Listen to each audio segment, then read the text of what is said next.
Hello friends, तो आज हम शुरू करते हैं भारत के संविधान निर्माण का पार्ट 1 मैंने पहले करवा दिया इससे पहले वाली वीडियो में, तो आप जाके देख सकते हैं। आज का है पार्ट 2, तो लेट्स स्टार्ट पार्ट 2। ओके।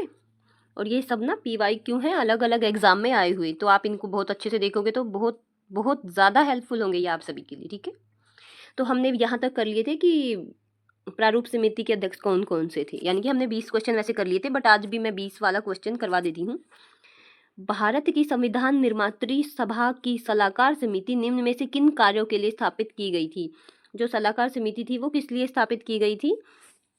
मूल मामलों के लिए, भाषाई मामलों के लिए, प्रक्रियात्मक मामलों के लिए, या ये सभी? तो ये बीपीएससी में आया हुआ है, तो इसलिए ये वाला ऑप्शन आता है बीपीएससी में। अदरवाइज और स्टेट्स के एग्जाम्स में नहीं आता, ये सिर्फ बीपीएससी में आता है, जो बिहार टीचर एग्जाम्स होते हैं। तो ये इन सभी के लिए क्या किया गया था? Advisory committee. क्यों अलग अलग प्रकार की कमेटियां बनाई गई थी? तो इन सभी के लिए ही बनाई गई थी। ठीक है,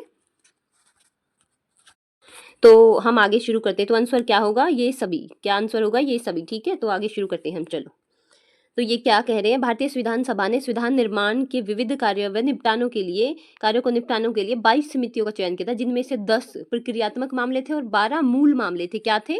10 प्रक्रियात्मक और 12 मूल मामले थे। तो कितनी समितियों का गठन किया था? तो 22 समितियों का गठन किया था, ये याद रखना है। ठीक है, 10 समितियां तो प्रक्रियात्मक थी।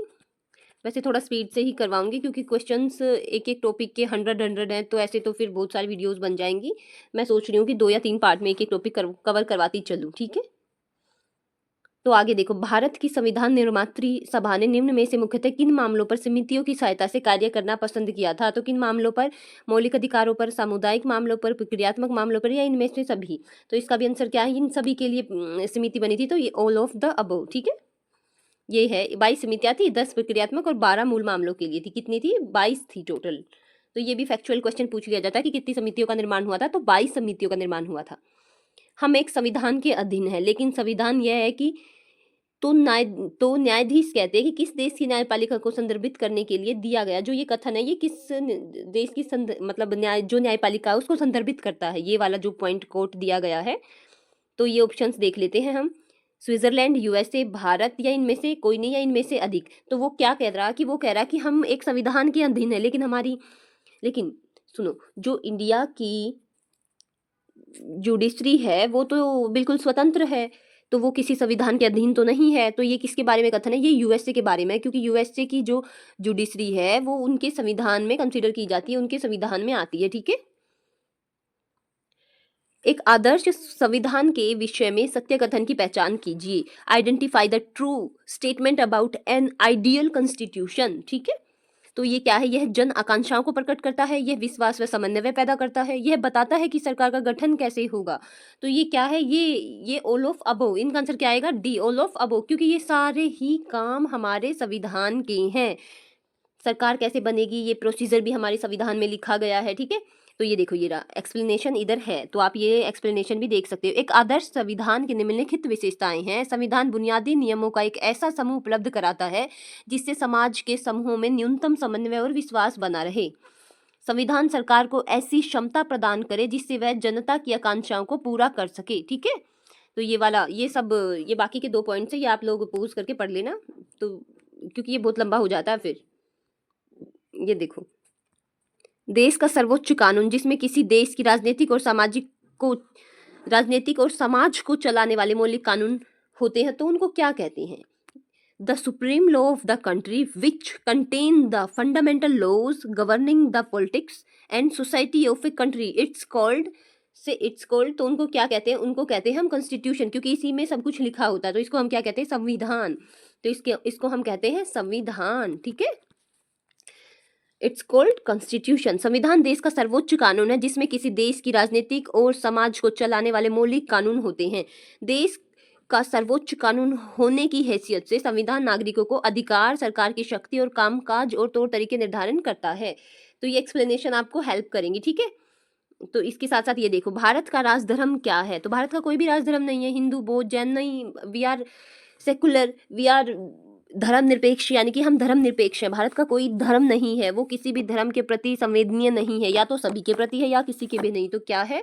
भारत का संविधान धर्म निरपेक्ष है, भारत किसी भी धर्म का पालन नहीं करता। ठीक है, निम्न में से किसने भारत के संविधान को वकीलों का स्वर्ग कहा? तो मैंने आपको पिछली वाली वीडियो में बताया था कि आइवर जेनिक्स और ग्रेनवेल ऑस्टिन, ये दो ही इंसान हैं जिन्होंने अपने संविधान पर बोला है। तो ये किसका हो सकता है? देखो पॉइंट, इसमें आइवर जेनिक्स का ही नाम है, ग्रेनवेल तो है ही नहीं। तो ये किसने बोला है वकीलों का स्वर्ग हमारे संविधान को? आइवर जेनिक्स ने। ठीक है। भारत के संविधान की प्रस्तावना को निम्न में से किसके द्वारा राजनीतिक कुंडली बोला गया है? तो ये किसके द्वारा बोला गया है राजनीतिक कुंडली? तो ये बोला गया के.एन. मुंशी के द्वारा। अगर आप लोग इनको कई बार पढ़ोगे ना, तो ये बिल्कुल ऐसे दिमाग में जैसे ही क्वेश्चन पढ़ोगे तो आपको ऐसे ही आंसर आएगा कि ये के.एन. मुंशी ने बोला है हमारी प्रियम्बल को। पॉलिटिकल हॉरोस्कोप क्या बोला है? क्या बोला है? पॉलिटिकल हॉरोस्कोप, इसका मतलब क्या है? इसे हमें पता चलता है कि हमारे संविधान में क्या लिखा है। तो ये एक कुंडली है, लाइक हम अपनी कुंडली दिखाते हैं। तो ये एक ऐसी है जो हमारे पूरे संविधान का ब्यौरा देती है हमें। ठीक है। तो ये देखो, अभी थोड़ा नीचे भी बोला है, ठाकुर दास भार्गवा ने प्रस्तावना को संविधान की आत्मा बोला है। ये पूछ लिया जाता है, बाकी ये ऊपर वाला तो मैंने कभी देखा नहीं है, बट ये पूछ लिया जाता है ठाकुर दास भार्गवा ने क्या बोला है। तो आप इसको ध्यान में रखेंगे। ठीक है। तो अब आगे देखते हैं, हम आगे आते हैं। भारत का संविधान कब लागू हुआ था? इसे इजी क्वेश्चन तो कभी आ ही नहीं सकता। हमें पता है कि हमारे भारत का संविधान कब लागू हुआ था। तो हमारे भारत का संविधान हुआ था 26 जनवरी 1950 को। ठीक है। क्यों हुआ था?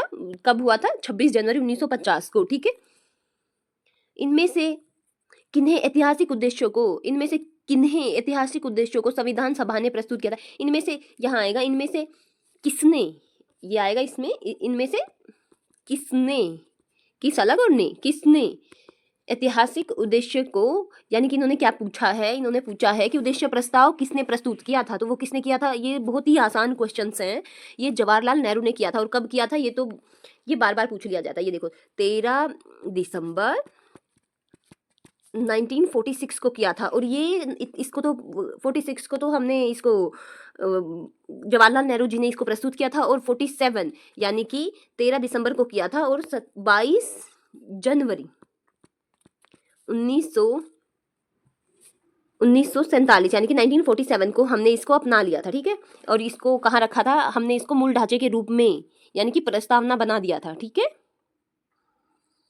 अब हम आते हैं आगे वाले क्वेश्चन पे। भारत में राजनीतिक शक्ति का मुख्य स्रोत कौन सा है?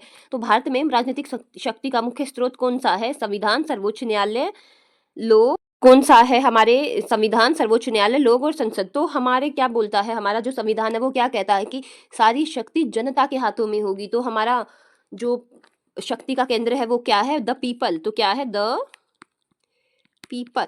और इसका मतलब क्या हुआ कि भारत के लोग। ठीक है। तो आंसर क्या है?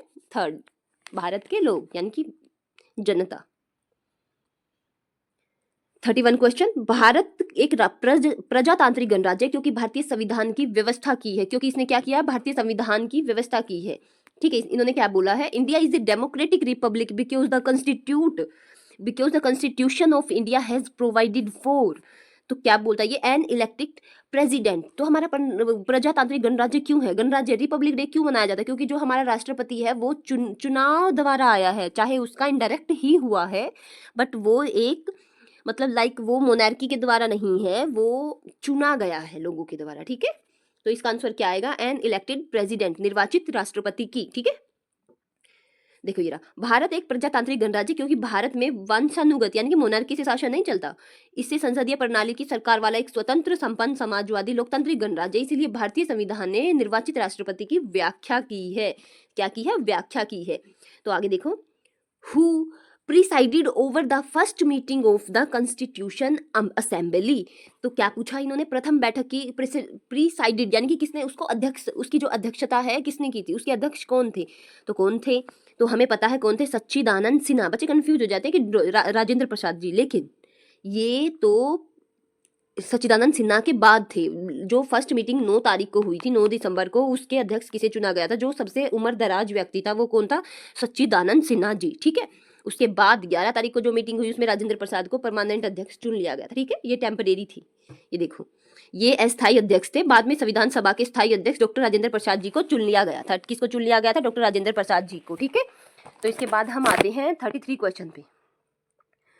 भारत की आज़ादी का मतलब पूरे भारत की आज़ादी होना चाहिए। स्वतंत्रता वास्तव में निचले तबके से शुरू होनी चाहिए। इस प्रकार प्रत्येक गांव एक गणतंत्र होगा। ये किसका उदाहरण है?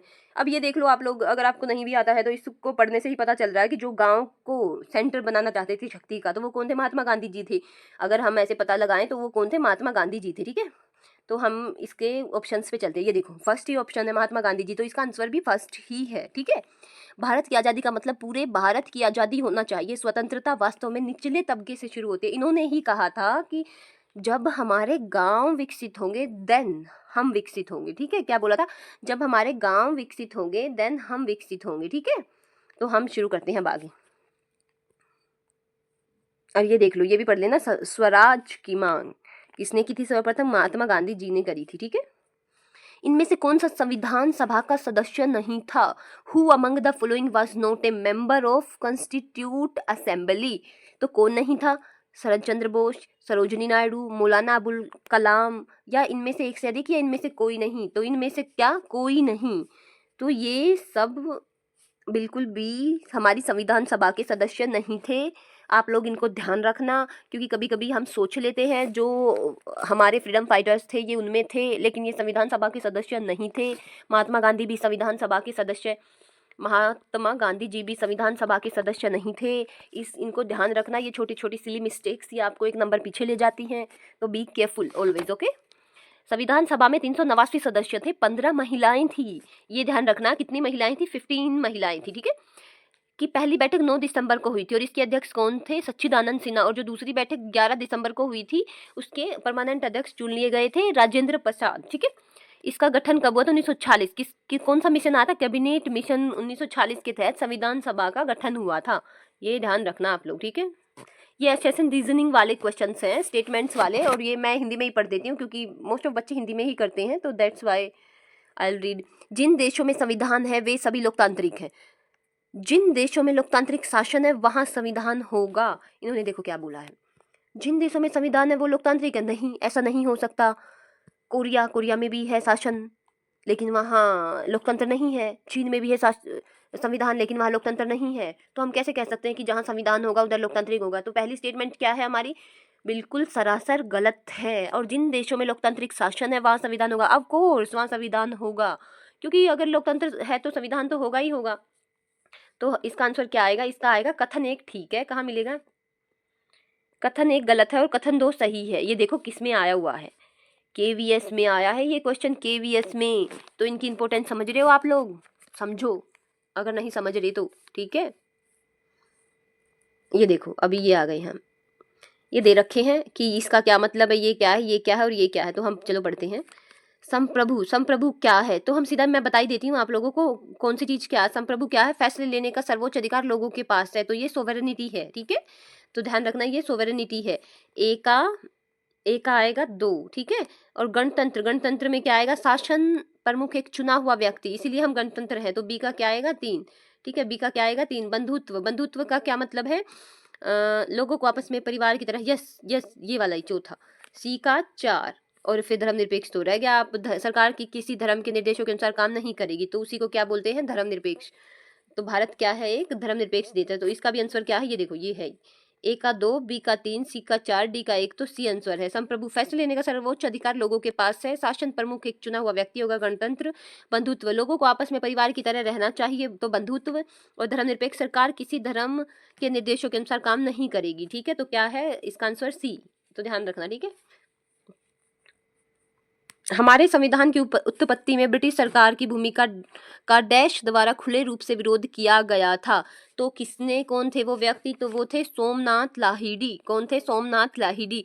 सोमनाथ लाहिड़ी पश्चिम बंगाल से संविधान सभा के सदस्य चुने गए थे। वो कम्युनिस्ट पार्टी के एकमात्र सदस्य थे संविधान सभा में। सोमनाथ लाहिड़ी ने सरकार की अपेक्षा नागरिकों को सीमित अधिकार दिए जाने और संविधान सभा के सदस्यों को भत्ता दिए जाने तथा संविधान के ब्रिटिश भूमिका का खुले तौर पर विरोध किया था।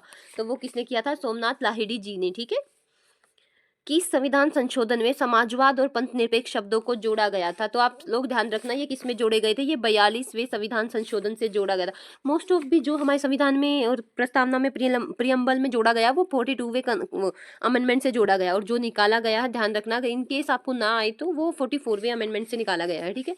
तो जोड़ा गया किससे? 42वें अमेंडमेंट से। ये देखो, जवाहरलाल नेहरू ने किस दिन संविधान सभा में उद्देश्य प्रस्ताव, देखो ये अब उधर था ना कि किसने ऑब्जेक्टिव रिजोल्यूशन पेश किया था, उद्देश्य प्रस्ताव किसने कब पेश किया था? जवाहरलाल नेहरू जी ने 13 दिसंबर 1946 को, और अपना कब लिया था? 22 जनवरी 1947 को इसको अपना लिया था, प्रियम्बल में जगह दे दी थी, ठीक है। ध्यान रखना इनको, ये छोटी छोटी बातें हैं बट मोटी बातें हैं। 22 जनवरी 1947 को, ठीक है। आज हम 40 क्वेश्चन ही करेंगे, बहुत लेंदी हो जाती है वीडियोस, फिर आप लोग देखते नहीं तो उस चीज़ का कोई फ़ायदा भी नहीं है। अगर आप सपोर्ट करोगे तो मैं कंटिन्यू रखूँगी इस चीज़ को, अदरवाइज़ मैं मेरा काम करूँगी। मैं ऐसे फिर टाइम वेस्ट मैं नहीं करने वाली, क्योंकि आप लोग थोड़ा शेयर करो, सपोर्ट करो, देन हम कंटिन्यू इसको जरूर रखेंगे। निम्नलिखित में से कौन सा भारत की संविधान सभा का सदस्य था? तो कौन था? जवाहरलाल नेहरू जी ऑफकोर्स थे, और सरदार वल्लभ भाई पटेल जी ये भी थे, क्योंकि इन्होंने तो हमारे भारत को अखंड भारत बनाया है। तो कौन थे? ये दोनों ही थे। तो ये ऑप्शन में कहाँ है? ये दोनों ही हैं। देखो ये डीएसएसबी में आए हुए हैं, पहले बीपीएससी के थे, अब ये डीएसएसबी और केवीएस के मिक्स क्वेश्चन आ रहे हैं। तो अब ये देख लो, जवाहरलाल नेहरू, सरदार वल्लभ भाई पटेल, डॉक्टर राजेंद्र प्रसाद और डॉक्टर भीमराव अम्बेडकर, श्यामा प्रसाद मुखर्जी, मौलाना अबुल कलाम आजाद आदि संविधान सभा के सदस्य थे। तो क्या थे? आदि संविधान सभा के सदस्य थे, ठीक है। तो इसके बाद हम कर लेते हैं 42वां क्वेश्चन। भारत का संविधान गणराज्य है क्योंकि, वो क्यों है? क्योंकि इसमें से देखो, निर्वाचित संसद का प्रावधान करता है, वैश्विक मताधिकार का प्रावधान करता है, इनमें से इसमें अधिकार पत्र सम्मिलित है, इसमें कोई अनुवांशिक तत्व नहीं है। तो इनमें से कौन सा नहीं है? गणराज्य है क्योंकि इसमें कोई अनुवांशिक तत्व नहीं है, ठीक है। तो इसका आंसर क्या आएगा? डी। भारतीय संविधान बनने में कितना समय लगा था? तो कितना लगा था? 2 वर्ष 11 महीने 18 दिन, ठीक है। ये बीपीएससी में पूछा गया और 2023 में, ये अभी लेटेस्ट ही लगा लो, क्योंकि अभी तो 2023 तो ज़्यादा दूर की बात भी नहीं है, ठीक है। संविधान की प्रस्तावना में कुछ शब्द डैश संशोधन द्वारा जोड़े गए थे। तो मैंने क्या बोला था कि जोड़े जाएं तो 42वें के द्वारा, और जो हटाए गए होंगे तो वो 44 के द्वारा, ये ध्यान रखना। तो 42वें के से हमारे में जोड़े गए थे, और 44 में से कुछ हटाने की बात कह दे तो वो आएगा 42वां, ठीक है। तो thank you so much friends, keep watching, keep share, please support me, and thank you so much.